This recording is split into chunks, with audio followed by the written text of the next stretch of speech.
Hi guys, welcome to How to Maximize. In this video, I will show you how to block someone on TikTok. Open up the TikTok app.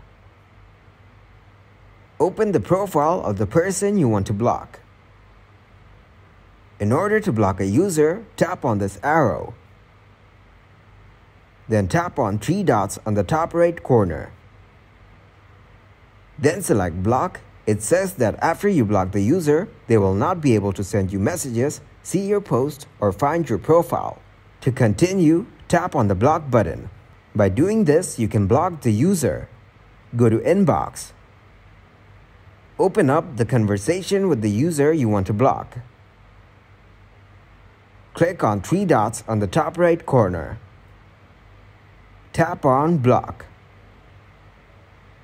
That's how you can block someone on TikTok. Thanks for watching, and please leave a like, subscribe, and share.